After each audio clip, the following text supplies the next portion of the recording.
Gita chapter 2, Shlok number 26. And Bhagwan is intent upon taking us beyond the beyond. He's intent upon taking us beyond the beyond. He doesn't want us to suffer for one moment also. And all this suffering is actually ignorance, nothing else.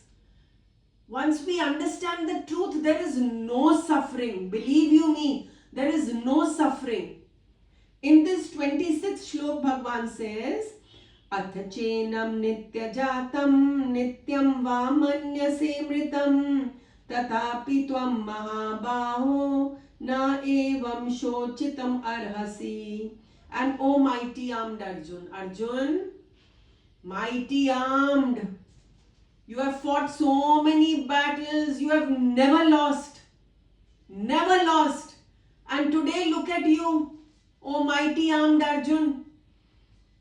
Come back to your real self and become strong again. Come back to your real self. O mighty armed Arjun, even if you regard these people as the embodied soul, okay, you don't understand the Atman. You don't understand the Supreme Consciousness. You don't understand the Krishna Consciousness. You don't understand the whole soul, the Eternal One. Okay, you cannot make that connection because you are in body consciousness. But even if you see them as dying, you should not grieve, because that which is born will die. That which is dead will born again and again and again. This cycle will carry on. Don't you know it? Everything is perishable. Everyone is perishable. Everyone has a return ticket. Now you sit in the train with them like passengers, co-passengers, having a cup of tea together, chit-chatting, and when their station comes, they get off one by one. Like that, your co-passengers with your family members, with your friends, whenever their station comes, they will get off. You say bye to them happily and joyfully and get on with your duties. And beauty is more than that. So even if you know it to be dying, you should not grieve. Jatasya hi 27. Jatasya hi dhruvor mrityur dhruvam janma mritasya cha tasmad apiharyethe na tvam shochitum arhasi. Death is certain of that which is born. Birth is certain of that which dies. You should therefore not lament over the inevitable. होने वाली बात है, होके रहेगी. You will encounter these people who will be born and then they will die. Then they will be born, then they will die. Even if you break a very, very precious vase of your house, do not grieve. You know everything to be impermanent. Everything is perishable, everything will finish, everything is subject to destruction, everything is impermanent. So you should not grieve. When you understand this truth, then there is no grief. So he says in Shlok number 28, Avyaktadini bhutani vyakta madhyani bharata Avyaktadi dhani ekatra ka paridevana. Beings are unmanifest at first, manifest in the middle, and unmanifest again, O Bharata. First they were not there on earth, then they came into being, then they died and they are not there again on earth. What is this lamentation for all? All beings manifest, they remain for a while and then they become unmanifest. So what is there to grieve? Understand this truth in your mind. And we all come from the unmanifest ether. We all come from that God. We all come out from that Krishna. Jahan te upje nanaka leen kahin te jaan. We all emerge from that consciousness. For some time, we perform a play upon the earth. And we have these family members, these friends, these relatives whom we perform with.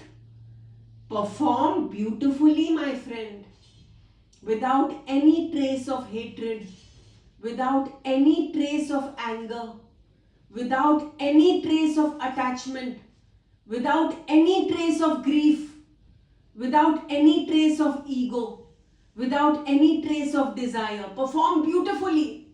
Whatever karma has come to you, perform beautifully. Whatever cards have been dealt to you, perform nicely. Play well. Play well. And then one fine day, take off this body and leave it at the feet of Lord Shri Krishna and go straight into his heart. Merge straight into his heart. Leave these vastras like Mirabai. When she breathed her last, she was in the temple. And she went straight into Krishna's heart. And her sari was lying over his shoulder. Draped over his shoulder. So like this, dear friends, Shlok number 29. Ascharyavat pashyati kaschidinam Ascharyavat vadati tatha eva chanya Ascharyavat chainam anya shrunoti Shutva plavenam evam ankashechit. Some people behold the self as a marvel. Marvel, just look at Krishna, what he looks like. No less than a marvel.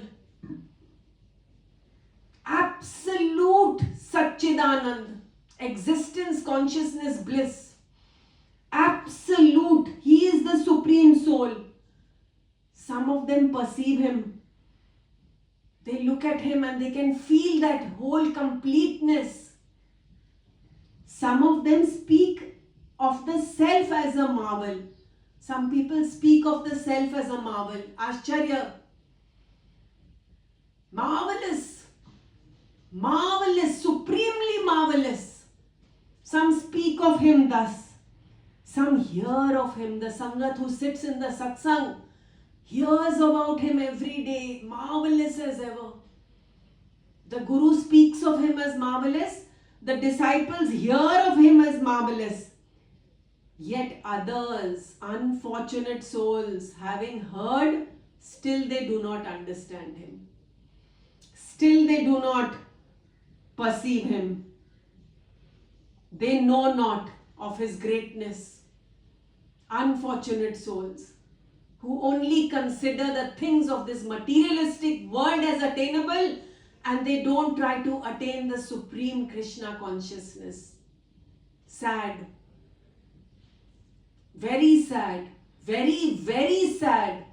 If you have not had a drop of that nectar, you are indeed unfortunate. Some of them perceive this beautiful, they behold the glorious Krishna in their hearts, in their mind, in their every cell. Some of them, the gurus, speak of him as marvelous. Some of them, the disciples, listen to him as marvelous. And some of them, though he is all around them, though he is their true nature, they know him not. Unfortunate, dear children of light, the self has to be directly experienced and it has to be experienced by the seeker. He will behold it in all its glory when he imbibes the virtues of the self. Patience, love, compassion, contentment. When he understands these virtues, then he will become that self, and he who has faith will perceive it by the grace of the Sadguru. Directly he will behold it by the grace of the Sadguru. Others will merely talk of it, some hear of it, some give long speeches about it by not even experiencing it. Collecting hordes of disciples and trying to preach this. No, it's a very inside thing.